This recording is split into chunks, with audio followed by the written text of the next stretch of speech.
Permisa yang berhati mulia di seluruh Nusantara. Saya Fahin dari CHA Official menyapa. Salam sehat, bahagia, dan sukses selalu. Berbagi tidak membuat kita kekurangan, justru ia mengajarkan kekayaan sesungguhnya. Di episode kali ini, kita akan menyapa saudara kita, Bapak Salim, dengan profesi juru parkir. Mendengar ceritanya, sedikit berbagi kebahagiaan, tetaplah di sini.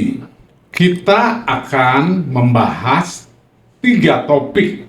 Yang pertama adalah ilmu fotokopi dan cetak biru pikiran sadar atau fisik. Pikiran sadar itu kita sadar nih, Pak, bicara sadar.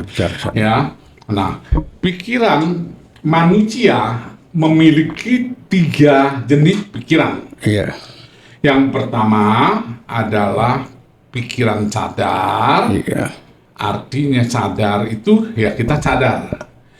Yang kedua itu pikiran intuisi atau pikiran jiwa. Yang ketiga adalah pikiran roh. Nah, pikiran sadar juga disebut pikiran fisik. Itu adalah karena kita punya tubuh fisik. Juga disebut pikiran otak karena kita punya otak untuk menyimpan memori, data, atau informasi. Juga disebut pikiran masuk akal dan juga disebut masuk logika. Jadi kelimanya itu adalah sinonim. Sama. Ya. Nah, pikiran sadar atau fisik itu cara kerjanya adalah seperti alat fotokopi atau alat komunikasinya itu 5 indera atau panca indera. Yang pertama adalah mata.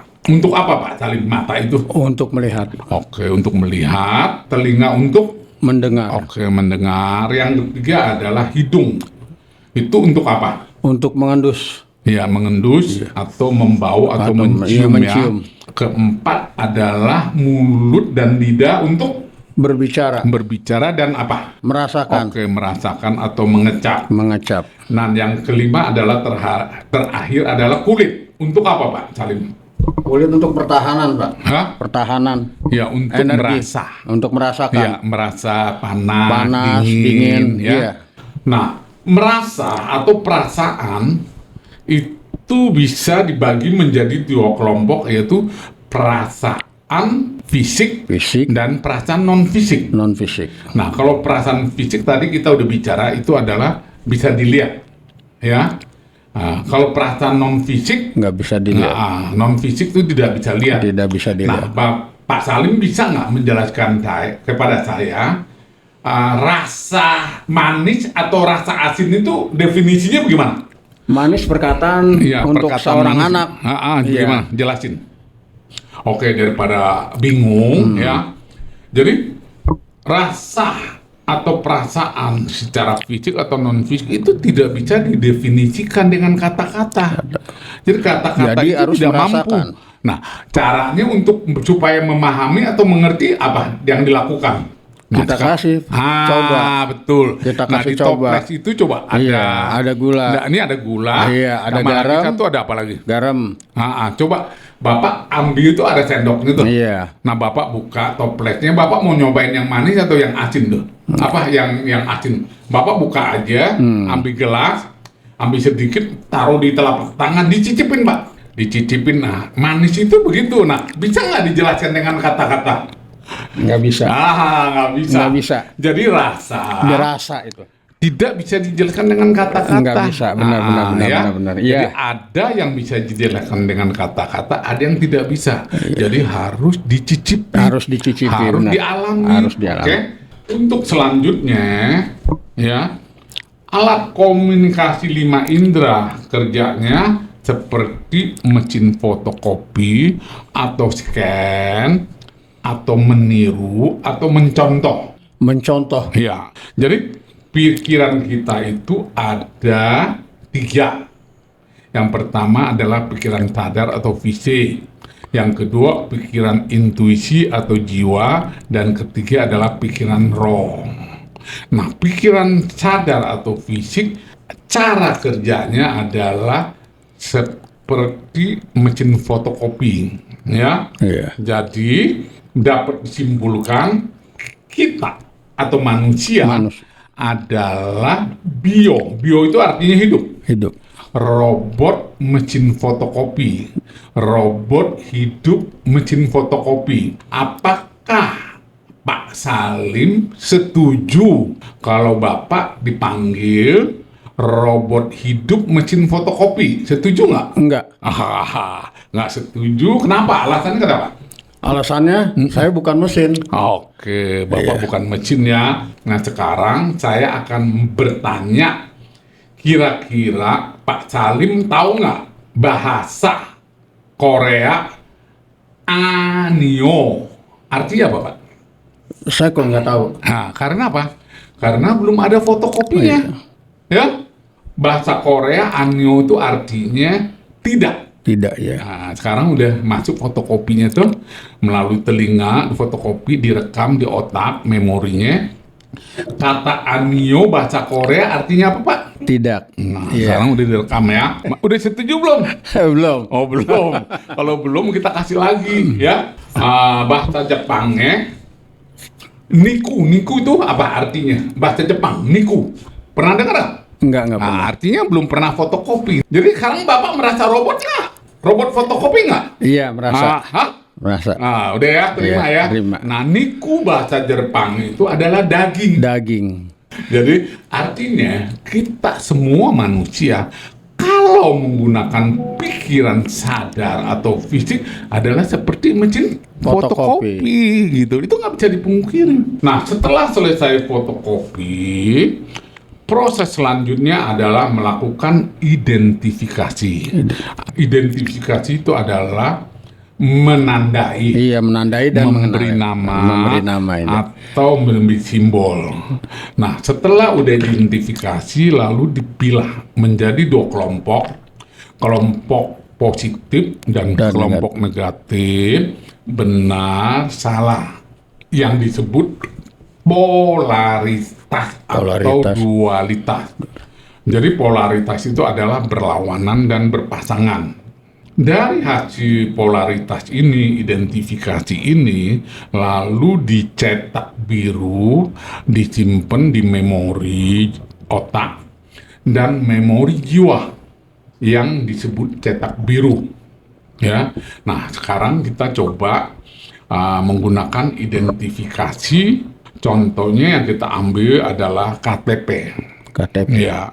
Nah, di dalam KTP itu ada identifikasi apa aja? Iya. Ya, yang Bapak tahu apa? Pak Salim tahu itu apa aja yang identifikasinya? Alamat. Alamat, oke. Apalagi? Nama. Ya, nama apalagi? Tempat tanggal lahir.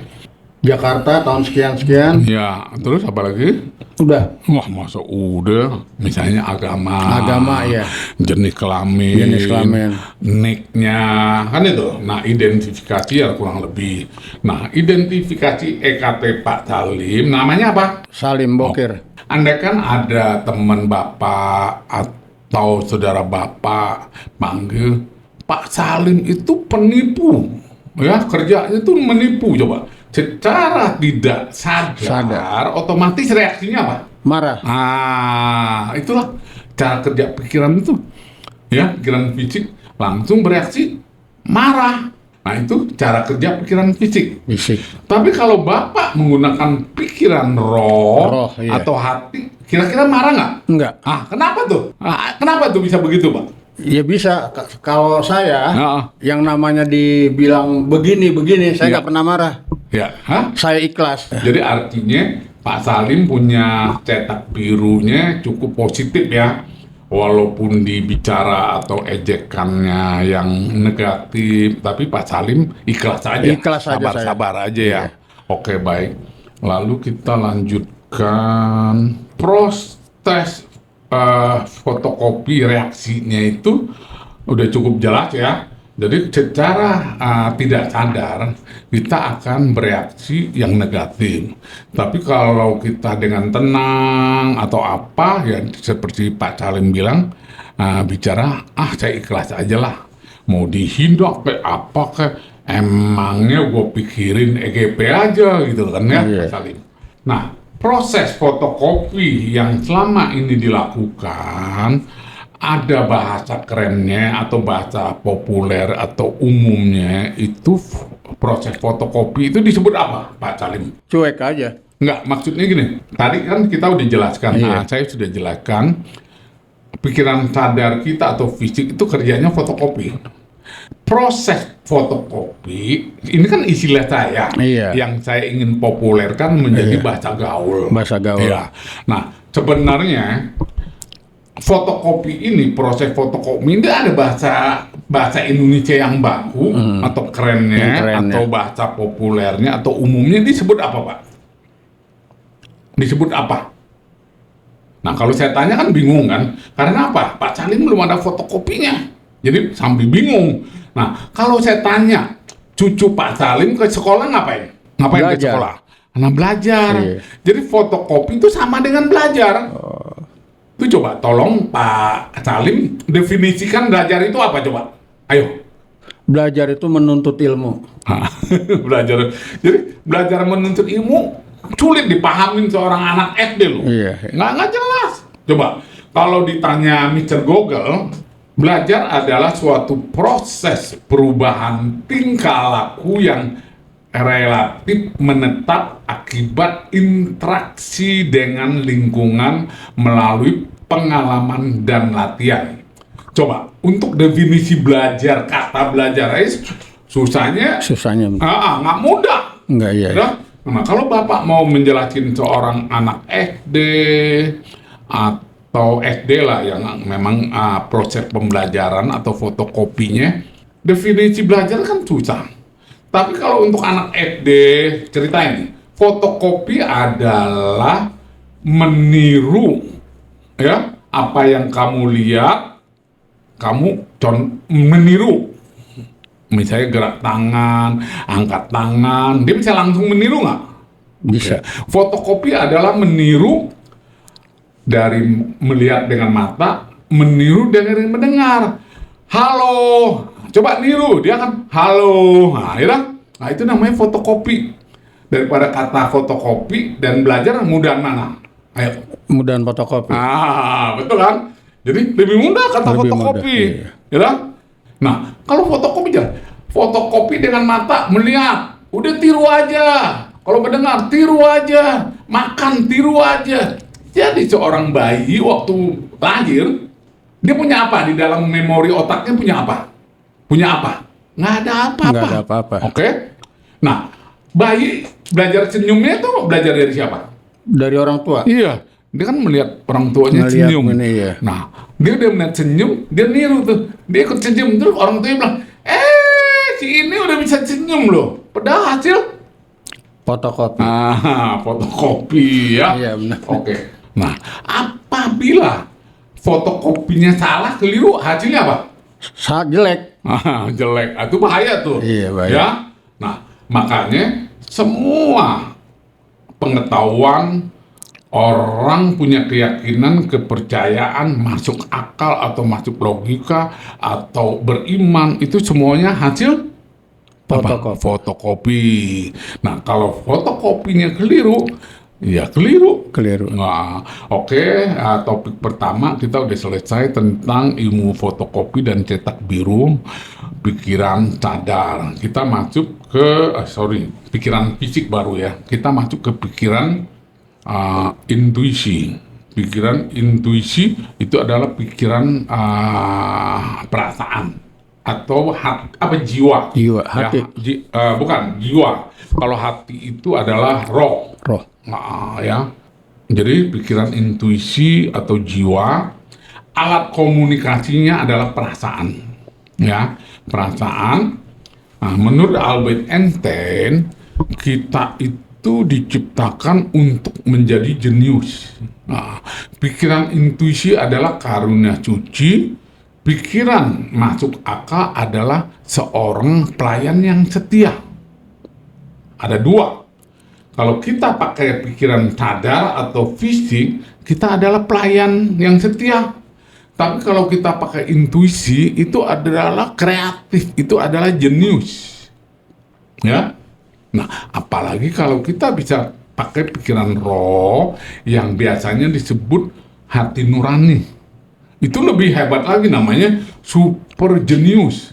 Nah, sekarang pertanyaan saya, Pak Salim itu lebih banyak pakai pikiran apa? Fisik, jiwa, atau intuisi, atau pikiran roh? Saya pikiran roh. Hah? Luar biasa pakai pikiran roh. Nah, apa coba pikiran roh yang Pak Salim sering pakai itu apa? Coba. Berarti pakai hati nurani terus, yang? Iya. Nah, coba contoh. Saya setiap mau jalan ngelangkah. Iya. Saya setiap mau jalan ngelangkah, saya Iya. harus berpikir dulu panjang. Hah? Kira-kira berhasil atau enggaknya. Hah? Itu. Kalau kira-kira nggak berhasil, udah saya mundur. Oh, itu berarti nggak menggunakan pikiran fisik ya? Enggak. Pikiran sadar. Jadi lalu tanya hati. Iya, Kalau saya tanya. hati bilang enggak, Enggak, udah. wah luar biasa kalau begitu. Hah? Iya. Jadi banyak tahu dong. Jadi kira-kira kalau misalnya Pak Salim ketemu seseorang, kira-kira tahu nggak, ini orang ini penipu apa nggak penipu gitu? Bisa tahu nggak? Saya sih nggak bisa tahu kalau Hah? nggak bisa tahu. Oh, nggak Kadang bisa tahu. kadang Terus? kawan suka datang. Hah? Kadang kawan suka datang yang mana aja Iya, nemuin terus? saya. Begini-gini kalau lagi duduk begini-gini bercerita apalah. Iya, iya. Selebar jagat. Cuma kalau dalam hati saya nggak serak, Iya. enggak. Untuk apa? Oh, jadi udah selalu ikutin Iya, kata hati hati ya. saya. Jadi nggak berdasarkan Enggak. pikiran fisik atau logika, enggak ya? Kalau lebih pakai ini. Oh, baguslah kalau memang begitu. Oke, nah selama ini dengan menggunakan pikiran jiwa roh, Pak Salim itu pernah ketipu nggak? Enggak. Nggak pernah ketipu, ya berarti bagus ya, benar ya. Jadi nggak pernah ketipu. Enggak. Nah, kalau biasanya orang menggunakan pikiran fisik atau sadar itu banyak kan bisa ketipu. Ya, kalau orang udah pakai hati roh, ya hati nurani, harusnya memang jarang bisa ketipu ya. Jadi ini kita berikutnya adalah bahagia. Ya, topik pertama udah selesai, kita ke bahagia. Nah, pertanyaan saya, Pak Salim sekarang bahagia nggak? Bahagia. Oke, kenapa bahagianya? Alasannya apa? Bahagia. Alasannya saya punya keluarga. Oke, punya keluarga itu berbahagia. Bahagia. Maaf, mohon maaf. Andaikan keluarganya dipanggil yang maha kuasa, bagaimana? Bahagianya hilang? Enggak Enggak hilang, juga, tetap bahagia. Iya. Hah? Iya. Oke. Jadi punya keluarga itu bahagia. Bahagia. Oke. Yang membuat Pak Salim nggak bahagia itu apa? Yang membuat saya nggak bahagia, kalau saya nggak dekat keluarga. Hah? Kalau saya nggak dekat kalau keluarga. jadi harus deket-deket keluarga. Iya. Andaikan, ya, Iya. ya itu yang tadi bilang. Kalau nggak bahagia, kalau nggak deket keluarga. Iya. Andaikan keluarganya sekarang pergi merantau, tinggal Pak Salim sendiri, jadi nggak bahagia tuh. Bahagia juga. Oh, bahagia juga. Bahagia juga. Kenapa bahagia? Alasannya nah? Karena kan kita bisa komunikasi. Oh, bisa Ada komunikasi. Iya. Jadi tidak harus berjumpa secara fisik ya.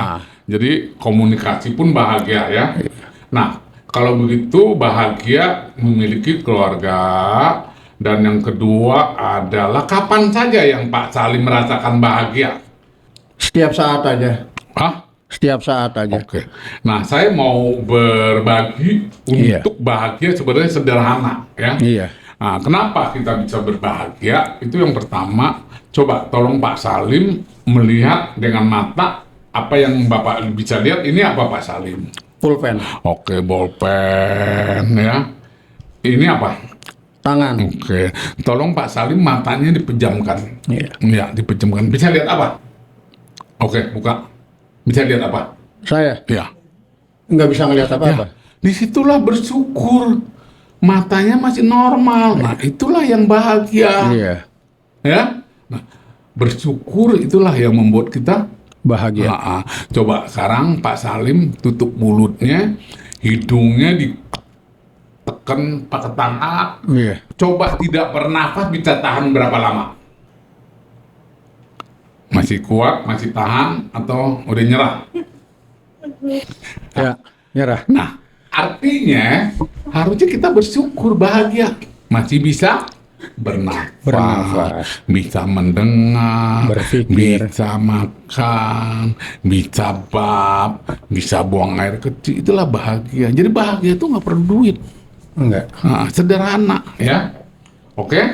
Nah, berikutnya, kapan Pak Salim merasa tidak bahagia? Ayo, apa penyebabnya Pak Salim tidak bahagia? Ayo, silakan. Apa? Penyebabnya tidak bahagia? Iya. Karena setiap saya mau melangkah, Iya. mencari nafkah, Iya. itu ada aja halangan. Loh, begitu? Iya, Nah, itu nggak bahagia saya. Apa halangannya? Apa contoh apa? Iya, contohnya, maaf nih, saya nggak ngandulin Allah. Iya.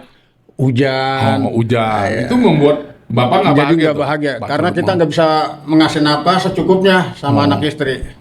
Oh, gitu ya. Oke, ini salah satu halangan ya. Iya, halangan. Terus halangan yang lain lagi? Sebenarnya hujan itu kan nggak ada masalah. Nggak kan? ada masalah. Pakai jas hujan, Iya, pakai jas atau pakai hujan. payung, Cuma kalau di kan gitu. Hah? kalau di parkiran ada masalah. Hah? Oh, Kalau di parkiran ada masalah, siapa yang mau belanja? iya. Iya kan? Jadi nggak ada yang belanja. Iya. Nggak ada parkiran. Iya. Oh, jadi yang bermasalah. Iya itu. Parkiran. Oke. Halangannya ada Nah, hujan ya. hujan. Sebenarnya hujan itu berkah. Berkah. Ya. Benar, makanya saya Satu, bilang kalau saya nggak mau. hujan, kita nggak punya air, kita nggak bisa mandi, kita nggak bisa minum, betul? Iya, makanya kan saya Jadi bilang. artinya hujan atau panas itu adalah berkah, berkah. ya. Tapi ada masalahnya menjadi halangan untuk hujan. rezeki ya. Rezeki. Nah, kenapa Pak Salim memilih jadi juru parkir kalau begitu? Kenapa nggak jadi pengusaha? Iya. Kenapa? Ya Karena apa? saya cetak birunya. cetak birunya benar. Benar. Ya, oke. Nah, berikutnya lagi kita masuk ke sukses ya. Nah, sekarang pertanyaan saya, Pak Salim itu udah sukses atau belum? Belum. Oke, kenapa? Belum sukses itu kenapa? Belum sukses, belum mencukupi untuk keluarga saya. Oh, disebut belum Iya, sukses, belum ya. sukses. Karena belum mencukupi kebutuhan keluarga. Oke. Sebenarnya kata sukses itu banyak kali disalahartikan ya Pak ya. Benar. Nah, setiap orang, setiap saat sukses sesuai dengan cetak birunya. Jadi dengan cetak biru dijamin pasti sukses selalu, ya. Kata sukses sudah disalahartikan hanya untuk mencapai pencapaian seseorang dengan tingkat materi, yaitu kekayaan, kekuasaan, jabatan, dan lain sebagainya.